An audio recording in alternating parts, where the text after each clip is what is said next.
تاکہ معاشرے کے اندر چھوٹے بڑے کی تعظیم کا، والدین کے اہل علم کا وقار بھی، کے احترام کا جو ایک سلسلہ ہے.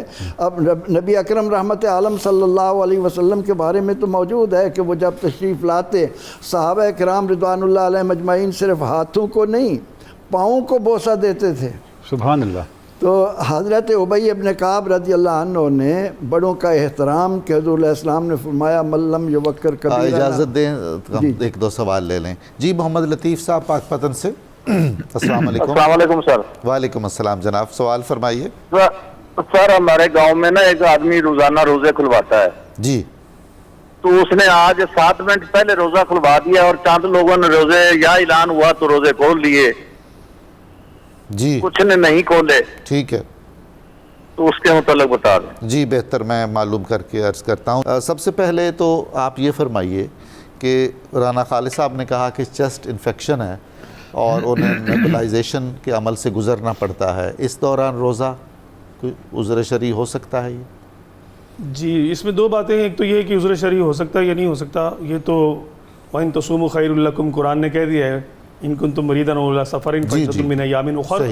اگر تم مریض ہو یا تم مسافر ہو تو پھر تمہارے لیے دوسرے دنوں میں رخصت ہے، لیکن اگر رکھ لیں تو اچھا ہے. رکھے تو اچھا ہے. دوسرا سوال ان کا اصل میں یہ ہے کہ کیا اس دوران وہ نوبلائز کروا سکتے ہیں روزہ رکھ کے؟ جی تو روزہ دار نوبلائز نہیں کروا سکتا. اسی طرح سے انہیلر بعض لوگوں کو لینا ہوتا ہے تو وہ انہیلر بھی نہیں لے سکتا. اگر ڈاکٹر کہے کہ اب ضروری ہے نیبلائز کرنا تو پھر وہ روزہ چھوڑ دیں، پھر روزہ چھوڑنا پڑے گا، عذر ہے باقاعدہ.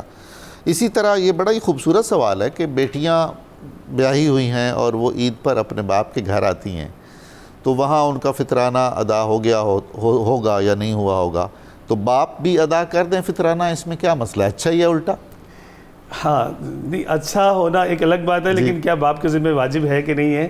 تو بالغ اولاد کا فطرانہ دینا جو ہے یہ والدین کے ذمہ واجب نہیں ہے. ٹھیک ہے، استحساناً وہ دیں تو اچھی بات ہے، دینا چاہیے. مطلب یہ تسلی کر لینی چاہیے اگر کہ مطلب ایک ہی جگہ پہ سارا کچھ ایکیومولیٹ ہوتا ہے، جو بھی آتا ہے مال تو والد صاحب کے پاس ہی ہوتا ہے اور وہ پھر سب کی طرف سے دے دیں تو وہ ایک الگ بات ہے. جی ہاں بالکل ٹھیک ہے، بہت خوب.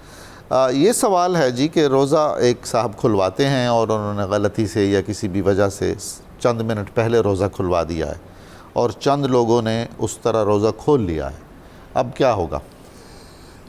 اس کے بارے میں قرآن کریم نے واضح طور پر کہہ دیا کہ روزہ ہم نے اس وقت کھولنا ہے جب رات کا آغاز ہوتا ہے. جی اب اس میں رسول اللہ صلی اللہ علیہ وسلم کا یہ فرمان کہ سحری میں دیر کرو، افطاری میں جلدی کرو، تم پر رحمتوں کا نزول ہوگا، وہ رحمت للعالمین نے کہ وقفہ جتنا کم ہو، لیکن جو وقت مقرر ہے اس سے پہلے اگر کسی نے کھول دیا ہے تو اس کا روزہ نہیں ہوگا، اس کو اس روزے کی قضا کرنی پڑے گی.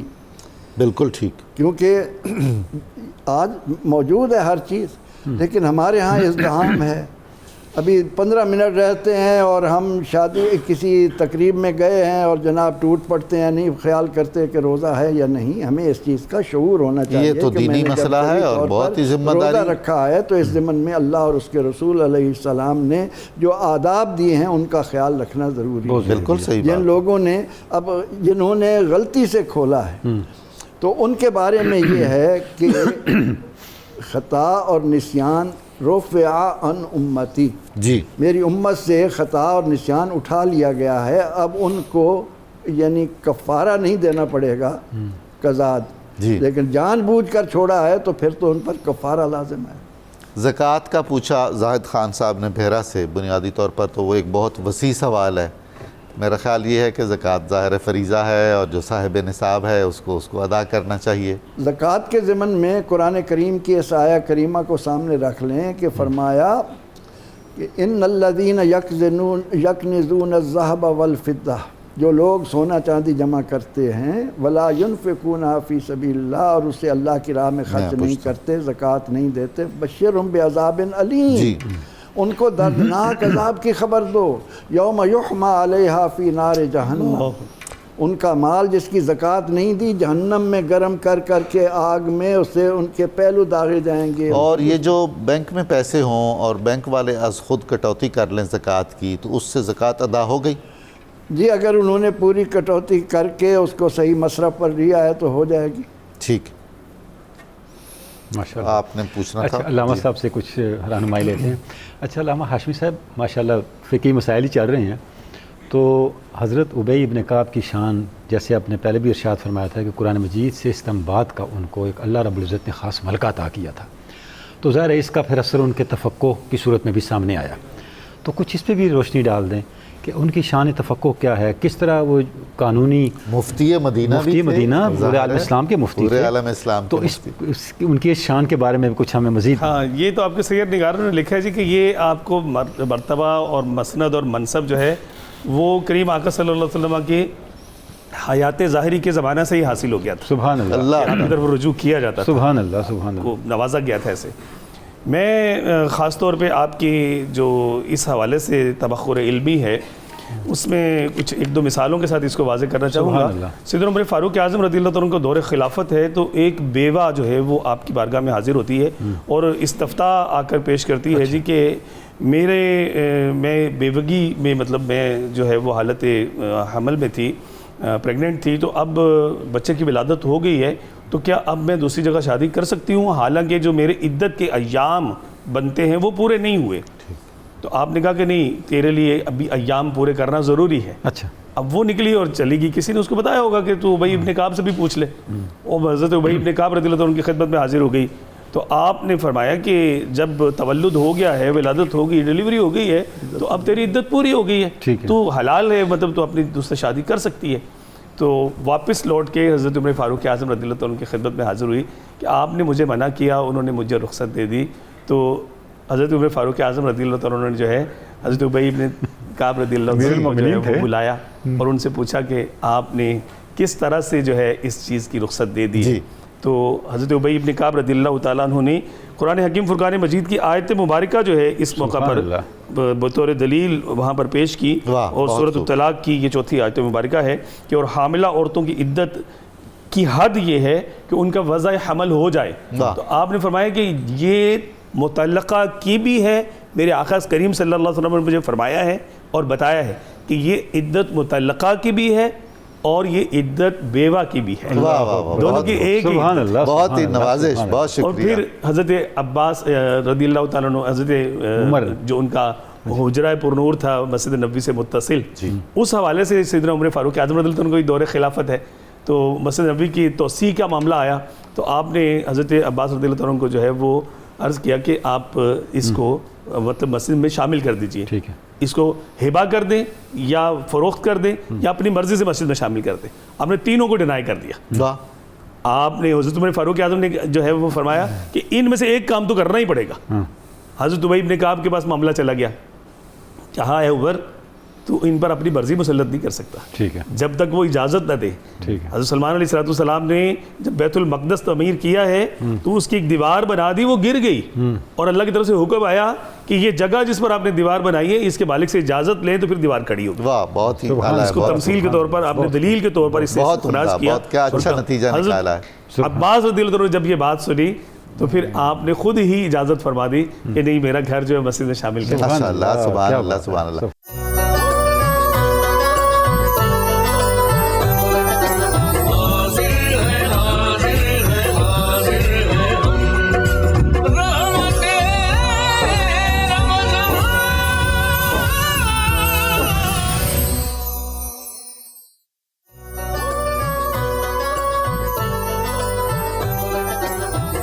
السلام علیکم ناظرین محترم، 92 نیوز چینل کی سحر ٹرانسمیشن رحمت رمضان میں آپ کو خوش آمدید کہتا ہوں. اور اب وقت ہوا ہے درس مثنوی معنوی کا، جو حضرت مولانا جلال الدین رومی کی تصنیف ہے، مثنوی کی شکل میں ہے، 6 دفتر ہیں، اور اس کے دنیا جہان کی زبانوں میں تراجم اور تشریحیں اور تفسیریں موجود ہیں. ہمارے ہاں اس کے درس کی ایک روایت چلی آ رہی ہے ہمیشہ سے، یہ اسی کا تسلسل ہے، اسی کی ایک توسیع سمجھ لیجئے کہ ہم بہت ہی مختصر اور آسان الفاظ میں چند منٹ بات کرتے ہیں فکر حضرت مولانا جلال الدین رومی پر. آج کا موضوع جو انتخاب کیا گیا ہے وہ ہے حضرت مولانا جلال الدین رومی کے ہاں عظمت آدم کا تصور، انسان کامل کا تصور اور مرد مومن کا تصور. ہم جانتے ہیں کہ یہ مذہب ہو یا روحانیت، تصوف ہو یا عرفان، سب کے بنیادی ترین موضوعات میں سے ہے. جتنے بھی مفکرین ہیں دنیا بھر میں، مشرق میں، مغرب میں، قدیم اور جدید، کسی نہ کسی طرح ان کے ہاں ایک تصور انسان برتر ملتا ہے۔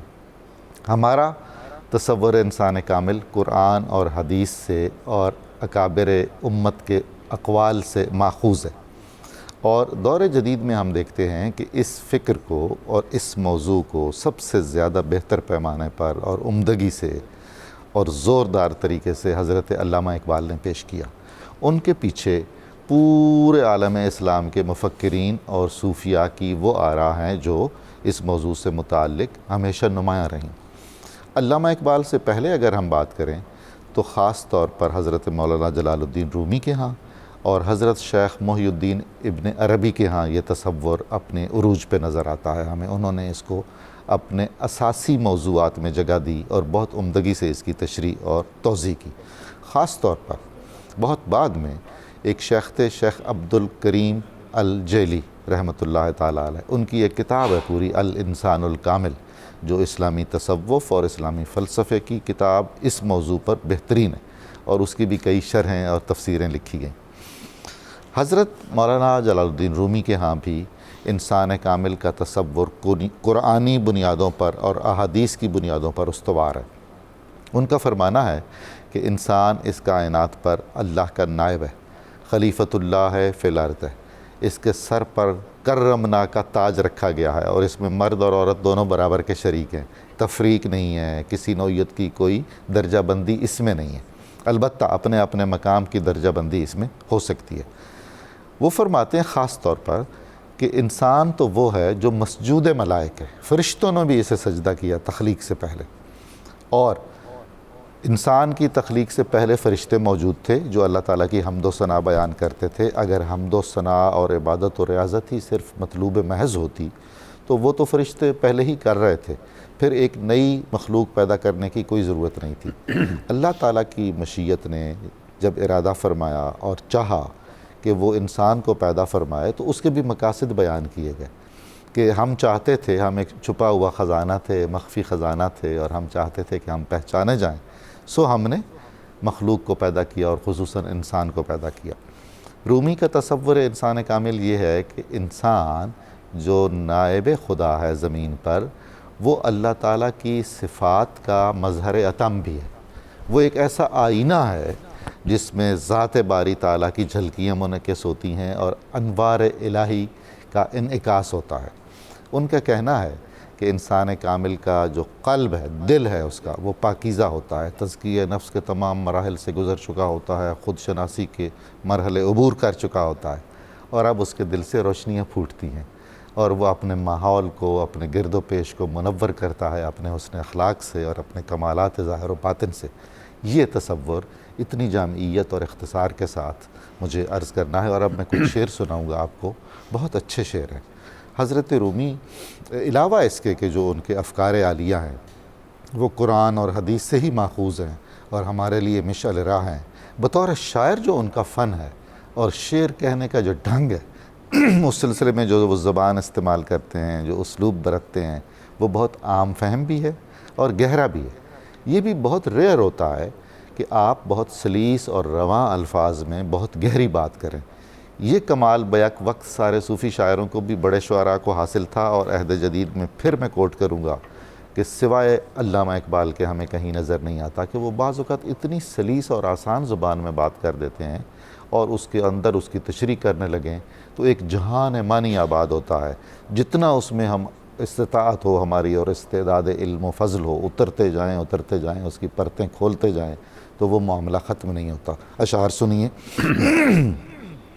مولانا فرماتے ہیں آدم استرلاب اوصاف الوست، انسان کو اللہ تعالیٰ نے برتر اوصاف کا حامل ایک میزان بنایا ہے۔ استرلاب وہ آلہ ہوتا ہے جس سے ہم ستاروں اور سیاروں کی حرکت اور نقل و حمل دیکھتے رہتے ہیں اور اس کو جانچتے رہتے ہیں۔ وصف آدم مظہر آیات اوست، کہ انسان کا صرف ایک وصف کی بات ہو نا تو ایک وصف انسان کا یہ ہے کہ وہ اللہ تعالیٰ کی آیتوں کا، اللہ تعالیٰ کی نشانیوں کا مظہر ہے۔ تو اس سے اندازہ فرمائیے کہ وہ انسان کتنا جامع الصفات ہوگا اور جامع الحیثیات ہوگا جس کا محض ایک رخ یہ ہے کہ اللہ تعالیٰ کی تجلیات اس میں منعکس ہوتی ہیں۔ آپ کا بہت شکریہ، انشاءاللہ ہمارا یہ سلسلہ جاری رہے گا اور ہم اس میں ہمیشہ ہر روز ایک نئے موضوع کے ساتھ آپ کی خدمت میں حاضر ہوتے رہیں گے۔ بہت شکریہ۔ اب ہم سنتے ہیں مناجات ائمہ اہل بیت اطہار جناب ڈاکٹر طاہر حمید تنولی صاحب کی زبانی۔ بسم اللہ الرحمن الرحیم۔ ناظرین، مناجات ائمہ اہل بیت اطہار میں ہم امام زین العابدین کی مناجات پڑھتے ہیں، اور اس میں موجود جو معارف ہیں ہمارے لیے، جو رہنمائی ہے ہمارے کردار کی، ہماری روح کی بہتری کے لیے، اسے اجلا کرنے کے لیے، اس کی تعمیر کے لیے، اسے بنانے کے لیے جو ہدایت موجود ہوتی ہے، سامان رہنمائی کا موجود ہوتا ہے، اس تک ہم رسائی کی کوشش کرتے ہیں۔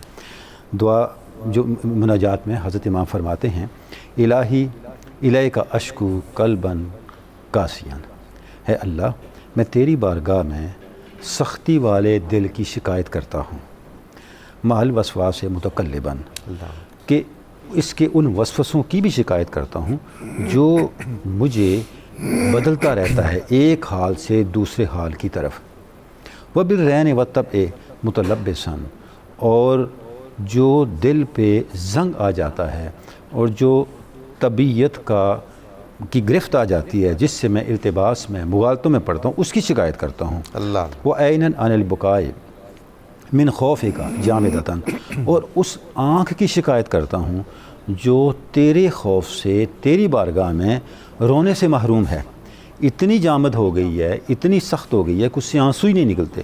وَإِلَىٰ مَا يَسُرُّهَا طَامِحَةٌ، اور اس چیز کی طرف جو اسے پسند ہو اس پر اس کو خوشی ہوتی ہے، لیکن تیری بارگاہ میں اسے آہ و بکا کی طرف رغبت نہیں ہوتی۔ اس سے میں تیری پناہ چاہتا ہوں اور اس کی شکایت تیری بارگاہ میں لے کے آتا ہوں۔ الہی لا حول ولا قوت الا بقدرتک، ہے اللہ کوئی قدرت، کوئی کسی چیز کے اوپر احاطہ ممکن نہیں مگر تیری قدرت کے ساتھ۔ ولا نجات لی من مکارہ الدنیا الا بعصمتک، سبحان، اے اللہ دنیا کی برائیوں سے تیری حفاظت اور نگہداشت کے بغیر نجات حاصل نہیں کی جا سکتی۔ فاسألک ببلاغت حکمتک، ہے اللہ میں تیری گہری حکمتوں کا سوال کرتا ہوں، اللہ اللہ، ونفاذ مشیت کا، اور تیری مشیت کے نفاذ کا سوال کرتا ہوں۔ اللہ تجعلنی لغیر جود کا متعرضا، مجھے ایسا نہ بنانا کہ تیرے غیر کی سخاوت کی طرف میں رجوع کرنے لگوں۔ ولا تسیرنی للفتن غرضا، اللہ اللہ، اے اللہ مجھے فتنوں کا ہدف نہ بنانا، اس سے اپنی پناہ میں رکھنا۔ سبحان، وکن لی علی الاعداء ناصرا، اے اللہ مجھے اپنے دشمنوں پر غالب آنے کے لیے اپنی مدد عطا فرمانا۔ وعلی المخازی والعیوب ساترا، اور رسوائی کے سامانوں، عیب اور جو نقص ہیں ان سے مجھے اپنے پناہ میں، اپنے سطر میں ڈانپ لینا۔ ومن بلایا واقعاً، اور مجھے آزمائشوں سے بچا کے رکھنا۔ وعن المعاصی عاصماً، اے اللہ مجھے گناہوں سے اپنی پناہ اور اپنی نگہداشت میں رکھنا۔ برافت کا ورحمت کا یا ارحم الراحمین، اے سب رحم کرنے والوں سے بڑھ کر رحم کرنے والے، تیری رافت، تیری شفقت اور تیری رحمت کے واسطے سے میں تیری بارگاہ میں سوال کرتا ہوں۔ ناظرین، یہ جو مناجات ہم نے پڑھی ہے اس میں بھی عجیب شان ہے کہ حضرت امام زین العابدین ان اسباب کا ذکر فرما رہے ہیں جو بندے کو اللہ کی بارگاہ سے دور کر سکتے ہیں۔ گویا حضرت امام اس مناجات کے ذریعے ہمیں متوجہ فرما رہے ہیں ہمارے قلب کا حال کیا ہونا چاہیے، ہماری آنکھوں کا حال کیا ہونا چاہیے۔ اچھا، اس کے ساتھ پھر ہماری زندگی کے معاملات کے اندر وہ کون سے احوال ہیں، وہ کون سی مشکلات ہیں، وہ کون سی صورت حال پیش آ سکتی ہے جو ہمیں انجام کار اللہ کی بارگاہ سے دور کر دے، اس سے بھی پناہ حضرت امام زین العابدین مانگ رہے ہیں اس مناجات کے اندر۔ اور جیسا کہ ہم مسلسل ذکر کرتے آ رہے ہیں، اگر تھوڑا سا اس دعا پہ ہم غور کریں تو ہم دیکھتے ہیں کہ اس کے اندر جتنی چیزیں مانگی جا رہی ہیں یا جتنی چیزوں کی پناہ طلب کی جا رہی ہے وہ سب کی سب قرآن مجید سے ماخوذ ہیں، وہ سب کی سب قرآن مجید کے ساتھ متعلق ہیں، ان کی ہدایت ہمیں قرآن مجید سے میسر آ رہی ہے۔ اب میں چند مثالیں عرض کرنے کی کوشش کروں گا۔ آغاز ہی جہاں سے حضرت امام فرما رہے ہیں، الہی الیک اشکو قلبا قاسیاً، اے اللہ میں تجھ سے سخت دل کی شکایت لے کے آتا ہوں۔